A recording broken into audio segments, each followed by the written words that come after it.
세계적으로 독특한 현무8부 미사일, 핵탄두가 없는데 왜 무서운지 보여줬다.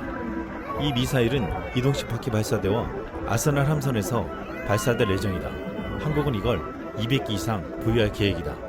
한국이 현무8부 미사일을 선보였다. 세계에서 가장 강력한 비핵 탄도미사일을 보유하고 있다. 한국이 현무8부 전략 미사일 체계의 기밀을 해제했다. 이것은 한국 무기고에서 가장 강력한 전략 무기이자 잠재적인 적을 억제하는 수단이 되었다. 이번 국군의 날 기념행사에 현무8부가 처음으로 공개되자 전세계 언론들이 이를 집중적으로 보도하며 놀랍다는 반응을 보이고 있습니다. 이번 현무8부 미사일은 한국 무기를 도입한 국가들에게서도 큰 관심을 받았는데, 하나로부터 K9 자주포를 도입한 루마니아는 미사일 개발에 핵심 역할을 해온 한국의 방산업체인 하나에어로스페이스가 이를 제조했다고 보도했습니다. 그러면서 이것을 한국은 무기고 함선에 탑재한다는 계획까지 가지고 있고 총 200기 이상을 배치할 것이라고 했습니다. 이 미사일에 대해서 전 세계가 놀라는 것은 최근 이스라엘이 헤즈볼라 수뇌부가 숨어있던 지하 18m 벙커를 공격했을 때 사용한 폭탄보다 파괴력이 무려 5배 이상 강하다며, 이 단적인 예로 비교하면서 전 세계 언론과 전문가들은 괴물 미사일이라고 불렀습니다. 이날 첫 공개된 거대한 유형을 자랑하는 괴물 미사일 현무8부는 측면으로 움직이는 놀라운 모습으로도 굉장한 인상을 심어주었습니다.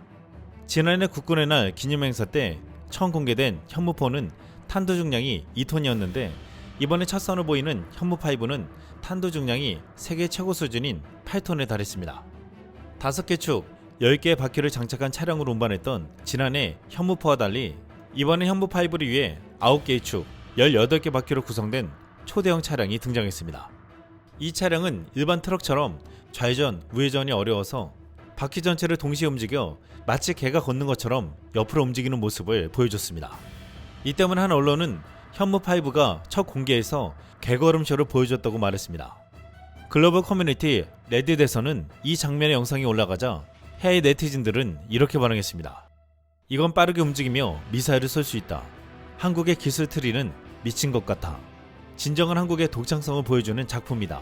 김시황조와 그들의 주체 추종자들은 우리가 말하는 동안 부츠를 신고 떨고 있다. 누구든지 이 미사일의 사거리와 질량에 대한 수치를 알고 있나요? 발사대와 텔이 얼마나 큰지 감안하면 그것은 쉽게 IRBM, 어쩌면 ICBM처럼 보입니다. 아마도 30에서 60톤은 될 것입니다. 여기 핵무기를 장착할 수 있는 능력이 있는지 궁금하네요. 한국은 이러한 탄도 및 순항 미사일 시스템에 필요한 핵탄두를 비교적 빠르게 제작할 수 있는 기술적 역량을 갖추고 있다. 한국은 18,500개의 핵탄두를 만들 수 있는 충분한 핵물질을 비축하고 있으며 잠재적으로 3개월 안에 핵무기를 완성할 수 있습니다. 해외 네티즌들은 현무8부의 크기에 한번 놀라고 개걸음처럼 움직이는 기동에 또 한번 놀랐다고 했습니다. 그리고 이 미사일에 핵탄두를 달 수 있는지에 대해서도 의문을 가졌는데, 군사정보에 관심이 많은 해외 네티즌들은 한국은 3개월 안에 핵무기를 만들 수 있다고 말하기도 했습니다. 한국 정부는 이 무기를 공개하면서 북한이 도발하면 평양을 초토화시키겠다는 강력한 대북 경고 메시지를 보내기 위함이라고 했습니다. 하지만 중국에서는 지금 이를 긴급 속보로 보도하며 자신들을 겨냥한 것이 아니냐는 말을 하고 있습니다. 중국은 최근 미국을 겨냥하고 ICBM을 발사했다고 했는데, 북한 유사시 일부 지역을 중국의 땅으로 만들겠다는 야심을 가지고 있기에 한국의 현무8부를 견제하지 않을 수 없을 것이라고 했습니다. 중국은 지난달 말 사거리가 12,000km인 ICBM 둥펑 41을 태평양으로 발사했습니다. 이것은 1980년대 이후 처음으로 미군의 전유물이었던 태평양 공해에 발사하면서 44년 만에 미국에 도전한 것으로 해석되었습니다. 그런데 이번 발사에 중국 내에서 한국이 거론되었습니다. 중국 네티즌에서는 중국이 ICBM을 발사하면서 일부 한국 네티즌들이 한국 영공을 통과했다고 말하며 왜 알리지 않았냐고 건방지게 펄펄 뛰었다고 했습니다. 한국이 아시아 선진국으로 모욕감을 느낀다고 했다는 것이었습니다. 이 매체는 이번 ICBM은 다수 핵탄두를 탑재해 한순간에 세계를 파괴할 수 있는 킬러 무기로 한국처럼 작은 나라에서는 손이 닿지 않는 수준이라고 했습니다. 그러면서 한국과 일본 주변국들은 중국이 44년 동안 관용적으로 대해주니까 착각하고 있다며 이번 ICBM 시험 발사로 그러한 착각을 완전히 깨부수었다고 했습니다. 하지만 중국이 지난 25일 미국에 보란듯이 ICBM을 발사하고 나서 바로 일주일 후 한국에서 현무8부를 공개하자 당황스러운 기색을 감추지 못하고 있습니다. 중국 내에서는 이는 우연이 아니라며 이를 경계하는 목소리가 나오고 있습니다. 중국 바이두에 올라온 한 기사에서 이 시험 발사 후 한국은 차분하게 반응했지만 중국이 성공적인 시험 발사를 마친 후 남한이 근육을 과시할 것이라는 것을 기대하지 않았다고 말했습니다. 이 기사에서 한국의 지리적 위치를 고려하면 한국은 사거리 500에서 1000km의 탄도미사일만 개발하면 소위 대형 탄도미사일 개발의 본질은 대륙간 미사일 개발이 된다고 했습니다. 그러면서 한국의 대륙간 미사일 개발은 확실히 재래식 공격을 위한 것이 아니라 핵전쟁을 위한 것이라고 했습니다. 이것이 한국의 핵무기 개발 계획의 일부라는 것입니다. 현대 핵무기는 전투기로는 운반할 수 없고 탄도미사일로만 발사할 수 있기 때문에 한국은 핵탄두 운반 수단으로 사거리 5000km의 미사일을 개발한 셈이라는 것입니다. 한국은 오랫동안 핵무기 개발 계획을 갖고 있었고 비밀리에 연구 개발도 진행해 왔는데 한국은 핵무기를 만들려면 기술이 발전해 더 이상 문제가 되지 않을 것이라고 했습니다. 이 중국 매체는 올해 7월 한국의 국회 국방위원회 한 의원은 한국이 핵 잠재력을 보장해야 한다라고 밝혔는데 이는 핵물질의 사전 비축과 능력이 필요하다고 말한 것으로 유사시 신속하게 핵무기를 갖추기 위해서라고 했습니다. 그러면서 이 매체는 한국의 야망을 조심하라 라고 말했습니다. 한국은 핵무기를 만들기 위해 미국이 여건만 되면 허용할 수 있는데 만드는 데 소요되는 시간은 몇 달에 불과할 것이라고 했습니다. 중국 텐센트에서도 한국이 군사 퍼레이드에 현무8 미사일을 공개한 것을 보도하며 소식통에 따르면 한국은 2023년 현무8 미사일을 20여 기 이상 보유하고 있으며 미사일 양산이 진행 중인 것으로 알려졌다고 했습니다. 그리고 현무8의 변신 잠재력으로 인해 한국은 아마도 개량형 개발에 착수했을 것이라며 동아시아에 중거리 타격 능력을 갖춘 또 다른 국가가 나왔다고 했습니다. 지금 미국의 입장에서는 남중국해로 확장 정책을 펴는 중국을 견제할 미사일이 필요한데 미국산 IRBM을 배치할 곳을 찾다가 여의치 않자 한국에게 미사일 사거리 제한과 탄도 중량 제한까지 풀어졌다고 했습니다. 이에 한국은 탄도 중량 2.5톤의 현무4 미사일에 이어 8톤 이상의 탄도를 실을 수 있는 현무5까지 만들었습니다. 현무5는 탄도 중량을 줄이면 5000km까지 날아갈 수 있는데 이로써 중국 전역을 사거리에 둘 수 있게 되었습니다. 미국은 자국의 IRBM 대신 한국의 기술로 만든 한국산 IRBM을 허용하고 이를 중국을 겨냥해 배치한 셈이 되었다고 했습니다. 북한과 중국은 북중 우호 조약에 따른 군사 동맹이라 북한 정권이 붕괴하면 중국은 군대를 파병할 수 있고 북한 지역 절반을 점령하려 할 것이라고 했습니다. 이때 현무5는 중국을 견제하는 가장 효과적인 무기가 될 것이라고 했습니다. 현무5 위력을 보도하는 중국 기사에 한 중국인은 북한을 견제하기 위해서라는 말을 의심하며 이러한 질문을 던졌습니다. 누구를 때릴 건가요? 대만을 공격하면 한국의 현무5에 미 핵탄두를 탑재해 공격할까 두렵다. South Korea's military says its powerful new ballistic missile is capable of striking deep inside North Korea. The Hyunmoo-5 was on display for the first time during Seoul's annual Armed Forces Day. South Korea's military is calling it a, quote, monster and says it is capable of taking out bunkers deep underground. Defense analysts say its display is intended as a warning to North Korea. 10월 1일 국군의 날 펼쳐진 군사 퍼레이드에 현무5 미사일이 처음으로 등장하자 중국과 북한이 우려하는 시선으로 바라보았지만 이를 자랑스럽게 생각하는 또 다른 국가가 있었습니다. 바로 대만입니다. 대만의 타이안 플러스 뉴스를 비롯해 TVBS, TTV 등 대만 모든 매체가 한국 현무5에 대해서 보도하며 현무5를 얼마나 강력하고 중요한 무기로 여기는지를 여실히 보여줬습니다. 중국의 일부 군사 전문가들은 이번에 등장한 현무5 미사일을 주시하며 이 미사일이 중국 전역을 타격할 수 있다면서 만약 중국이 대만을 공격할 때 미국이 핵탄두를 달아서 중국을 공격하면 어떻게 하냐고 겁을 먹고 있습니다. 반면에 대만에서는 현무5 미사일을 내놓은 한국에게 박수를 치면서 이 미사일이 중국 공격에 대한 강력한 억제책이 될 수도 있다는 소식에 환호를 보내고 있습니다. 이번 군사 퍼레이드에 괴물 미사일 현무5가 나타나자 대만 네티즌들을 일제히 경이로운 눈빛으로 보고 있습니다. 그런데 여기에 더해 이같이 예상치 못한 반응까지 나타냈습니다. 한국인들은 정말 직접적으로 말한다. 현무5 미사일의 탄두 중량은 8에서 10톤이다. 사거리는 1500km다. 탄두 중량을 1톤으로 줄인다면, 즉 수소폭탄 한 개를 장착한다면 사거리는 5000km가 된다. 중국 전역을 커버하고 동유럽까지도 도달할 수 있다. 한국의 미사일 공개는 항상 다음 미사일을 비밀리에 개발한 후에야 이전 버전의 미사일을 공개합니다. 관례에 따르면 우리는 현무6 미사일이 이미 개발의 마지막 단계에 있다고 가정해야 합니다. 벙커버스터는 다 멋지지만 이 발사대의 전방위 스티어링을 확인해보세요.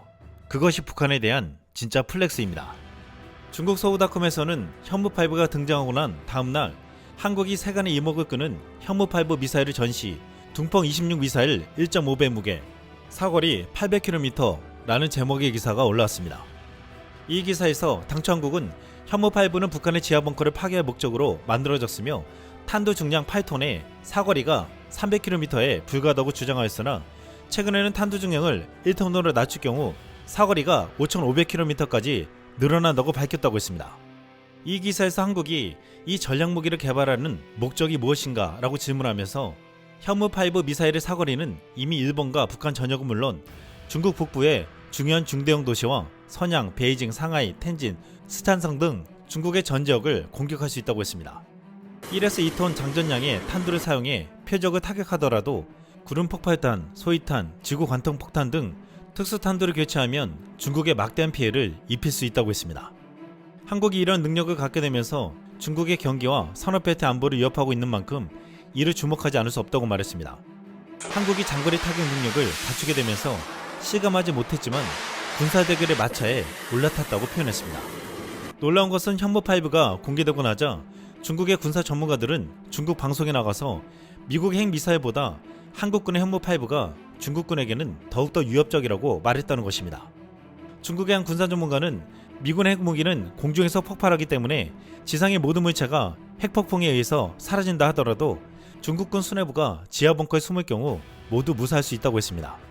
하지만 한국군의 현무5가 중국을 공격할 경우 지하 300에서 500m를 뚫고 들어와서 폭발하기 때문에 중국군 수뇌부가 결코 살아남을 수 없다고 했습니다.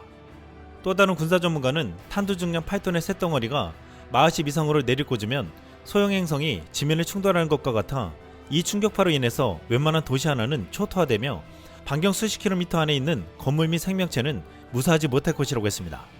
이 때문에 보유할 수는 있으나 사용할 수 없는 미국의 전술핵 무기보다 현무5가 더 무섭다라고 말했습니다. 중국이 가장 무서워하는 것은 지금 미국에서 미국의 핵 자산을 재배치하는 법안이 발의되었는데 미국의 전술핵 무기가 한국에 들어와 은밀하게 현무5에 탑재되는 것이라고 했습니다. 이렇게 되면 한국은 공식적으로 핵무기를 가지지 않았지만 실제로 핵무기를 가지게 되는 것으로 현무5에 핵탄두를 달아 쏘면 중국에게는 굉장히 치명적이라고 말했습니다. 그런데 이번에 처음 공개되어 주목받은 것은 현무5 미사일뿐만 아니라 한국 미사일 방어체계의 핵심 전력이라 불리는 한국형 사드 LSM도 있었습니다. 글로벌 군사 매체 아미 레코그니션은 북한의 미사일 위협을 선제적으로 대응하기 위해 고안된 3축 방어 시스템 중 하나인 LSM을 집중 보도하며 최대 60km 고도에서 발사체를 요격할 수 있다고 설명했습니다. LSM은 이날 첫 공개가 되는 것이었는데 최근 이스라엘이 미사일 공격을 받으며 미사일 방어망이 중요시되면서 더욱 주목받았습니다. 최근 한국형 패트리어트라 불리는 천궁2가 이라크에 수출되면서 중동에서 UAE, 사우디, 이라크가 천궁2를 가지게 되었습니다. 이들 국가들은 지금 LSM 도입까지 검토하고 있는 상황에서 이날 LSM의 첫 등장은 이들 국가뿐만 아니라 한국형 방어망에 관심을 가지는 전세계 모든 국가들에게 강한 인상을 심어주었습니다. 사실 괴물미사일 현무5 못지않게 이동식 발사대 차량도 극비라고 했는데 이날 공개된 이동식 차량은 국방과학연구소와 기아가 공동으로 개발해 제작한 것이라고 했습니다. 기아가 차량을 만들면 현무5 미사일을 생산하는 하나 에어로스페이스에서 미사일 본체와 조립한다고 했습니다.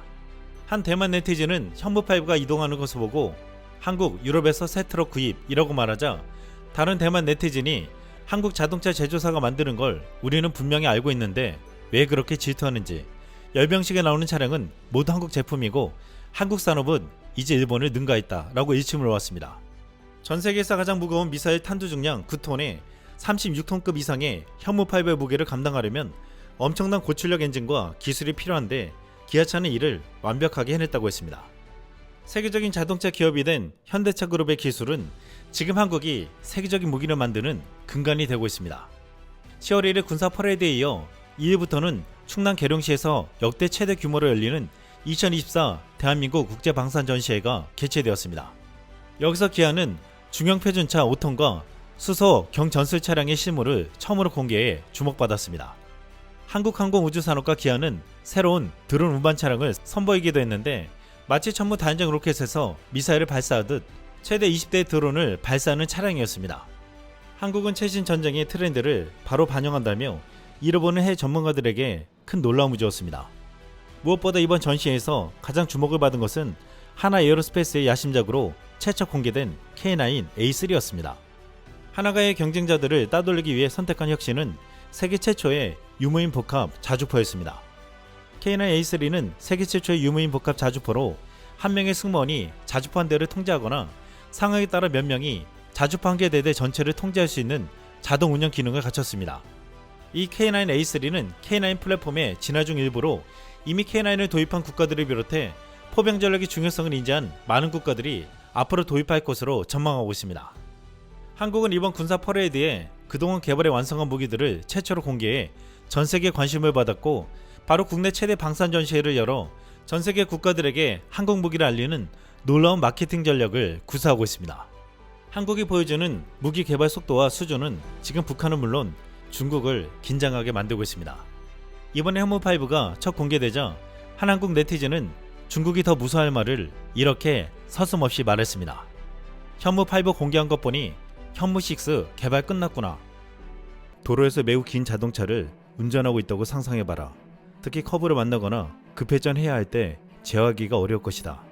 오프로드 차량의 주행성이 충분하지 않으면 거친 지형에도 대처할 수 없다. 이는 현무5 탄도미사일 발사체에게도 같다. 한국인들은 이 문제를 발견했고 이를 개선하기를 원했고 혁신적인 디자인을 내놓았다.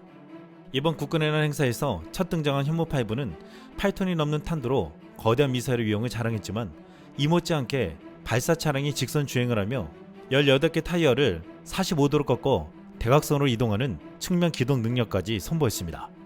이러한 대각선 주행 능력은 긴 차체 구조상 이동과 선회가 어려운 점을 극복하는 기술로 우리나라의 지리, 지형적 특성까지 고려한 것이라고 했습니다. 국내 유튜버 중 포방부라는 채널에서는 현무의 관성 드리프트를 하면서 한 애니메이션에 드리프트하는 자동차와 함께 현무5를 등장시켜 재미를 주기도 했습니다. 마치 실제로 도로에서 기동하면 이런 장면이 연출될 수 있을 것만 같았습니다. 지금 중국에서는 현무5를 둥펑 26 미사일과 비교하면서 한국이 탄두에 핵탄두를 달게 되면 엄청날 것이라며 두려워하고 있습니다. 그런데 이날 현무5의 놀라운 측면 기동을 보면서 이를 자세히 분석한 한 중국 군사 전문가의 기사가 눈에 띄었습니다. 이 중국 전문가는 현무5 미사일은 동체가 약 15에서 16m로 매우 길고 허리둘레가 약 1.6m라고 했습니다. 반면 둥펑 26은 길이가 약 14m로 대형 특급 화물처럼 매우 컴팩트한데 이것도 결국 작은 길이가 아니며 도로 주행 시 이렇게 긴 차가 회전을 하거나 좁은 곳을 통과하는 것이 힘들다고 했습니다. 그러면서 러시아 ICBM 토퍼램 이동 차량이 꾸러져 있는 사진을 보여줬습니다. 이것은 러시아 대륙간 탄도미사일의 한 축을 차지하고 있는 미사일인데 중국은 현재 러시아산 미사일 이동 차량을 그대로 가져와서 개조해 쓰고 있습니다. 그런데 러시아산 미사일 이동 차량을 제대로 운영하기란 쉽지 않다고 했습니다. 지난 2017년에는 러시아의 탄도미사일 발사 차량이 교통사고가 난 것이 포착되기도 했고 지난 2022년에는 ICBM 운반 훈련 차량이 차량과 부딪히는 대형 사고가 나기도 했습니다. 중국에서는 보도되지는 않았지만 이 같은 러시아산 이동 발사 차량을 가지고서 사고를 내지 않았을 리 없다며 이것이 지금 러시아와 중국에서 쓰고 있는 이동 발사 차량의 수준이라고 했습니다. 이 때문에 이번 한국의 이동식 발사 차량이 움직이는 것을 보고 놀라지 않을 수 없었습니다. 현무5 미사일은 동체가 둥펑 26보다 긴 16m에 달하는데 발사에 사용되는 튜브 앞에는 장비실과 조종석도 있어 전체 발사체의 길이는 거의 20m에 이른다고 했습니다. 더 흥미로운 점은 현무5는 조종석도 높고 발사체가 지지를 위해 9개 축으로 설계되어 8개 축을 사용하는 중국 ICBM 둥펑 41 발사체보다 차체 길이가 더 길어질 수 있다고 했습니다. 따라서 현무5는 다른 유사한 미사일 발사대보다 기술적으로 더 복잡하고 더 클 수 있는데 한국은 혁신적인 디자인으로 차량을 만들었다고 했습니다. 긴 차량에 전륜 조향 기능을 추가하는 것과 마찬가지로 현무5 미사일 발사체도 어느 정도 방향을 조정할 수 있게 만들어 발사체의 과도한 길이로 인한 불편함을 어느 정도 해결했다는 것입니다. 일반 차량과 달리 구축에 18개 바퀴가 전체를 45도로 들어 움직이는 장면은 개걸음 쇼라고도 불렀는데 북한은 물론 중국에서도 이런 방식은 상상조차 못했다고 했습니다. 일각에서는 중국에서도 이런 방식을 썼다면 저렇게 전복되는 일이 없었을 것이라고 됐습니다. 이번에 개걸음쇼를 보여준 발사 차량은 괴물 미사일 현무5만큼 극비라고 했는데 이는 기아 자동차에서 생산하는 K902 계열의 특수차를 사용한 것이라고 했습니다. 기아는 군용차 개발에만 30년 노하우를 가지고 있는데 PBV 분야에서도 득도한 회사라고 자랑하며 이번 차량이 이런 노하우 기술을 접목시켰다고 했습니다. 지금 현무5에 대한 분석은 중국 내에서도 연이어 나오면서 긴장해야 한다는 말이 나오고 있습니다. 중국의 군사 전문가 두원룽은 이번 현무5를 보면서 이 미사일이 중국에 굉장히 위협적이라고 말했습니다. 또한 미국의 의도에 대해서 분석하며 이렇게 해석했습니다. 大家好，我是东龙。据环球网等多家媒体报道，在韩国阅兵式上，一种新型的只在新闻里出现过的导弹走过了阅兵式，而且这枚导弹呢个头特别大，采取9轴车运输，实现了运输、发射、储存一体化。那么这种多用途的车辆是远程导弹的重要的一个发射和运输模式。如果从韩国公布的数据来看，这个导弹的确是有点怪，也难怪韩国把这枚导弹叫怪兽导弹，叫这个最强导弹。导弹战斗部按照韩国的说法是8到9吨，你全世界找这么大战斗部的很少。目标呢就是对北方的地下核设施、地下指挥所进行高效突击。然后从美国已经搞了一大堆专地弹，但是如果自己的高强战斗部能够对核设施有毁灭性的毁伤效果，对地下军火库包括指挥设施形成巨大军事威胁，这样呢，他认为怪兽导弹的怪字就会被大写。总的感觉呢，这枚导弹的爆炸威力、打击效果和之前的玄武系列导弹相比有比较大的变化，有可能是一种专用导弹，是一种斩首导弹。另外，这枚导弹射程可调，如果8到9吨有效载荷用于打击地下目标，射程是800到900公里，这样呢，在这个韩国境内发射，打北部全境没有太大的问题。那如果需要提高射程，把这个有效载荷从8到9吨减到1到2吨，射程可以达到3000到5000公里。很显然已经达到了中程导弹的射程，所以现在看呢，如果以3000、5000画个圈，那么俄罗斯远东方向，包括中国沿海地区，都在这枚导弹攻击范围之内。所以这枚导弹呢，采取了变形金刚的样式，既可以近程大威力对地下目标进行突击，同时还可以通过缩小战斗部的载荷，然后扩大打击范围。很显然，美国对这种导弹应该是强力支持，因为这枚导弹不光可以让韩国具备中程打击能力，同时美国可以用这种中程打击能力实现大国竞争的目标。如果在韩国，美国部署低风，日本部署低风，然后再配合这枚怪兽导弹，那么他认为对俄罗斯远东方向大国竞争是筹码，然后与中国搞对抗，对中国沿海地区也能构成较大威胁。所以美国乐见这枚导弹射程的不断增加，美国一定是提供了技术，提供了各种这个设计方案。所以从怪兽导弹出现那一刻，那说明呢，韩国的目标可不仅仅是在朝鲜北部形成全纵深多点位的打击能力，还要试图在美国的战略框架中当桥头堡、当棋子。因为最近日本当的挺得意，战斧导弹都卖给日本了。下一步如果韩国需求低风系统会否如期部署到韩国，这也是韩国目前最想干的一件事。再加上韩国已经成立了什么战略司令部，跟那个美国可以对接，而且战略司令部管3件事：第一，管杀伤链；第二呢，管韩国式的弹道导弹防御体系；第三呢，要管大规模惩罚计划。这个3件事呢，就是韩国军事3轴体系。所以对于提高报复能力、提高打击能力、提高在半岛的威慑能力，包括对中俄大国竞争的促进能力都有一定的帮助。所以这枚怪兽导弹的出现，说明呢，韩国目标定的可不光是朝鲜半岛，对周边那些目标也有自己的想法。所以如果想法太多，一定会让自己很难受。总之呢，在美国鼓动下，什么桥头堡战略啊，包括这个北约战略，还有亚太北约化，韩国也是重要目标。所以现在感觉到在中国周边这个半岛地区的形势，由于美国的加持，由于韩国各种武器装备射程的不断增加，正在发生微妙的调整和变化。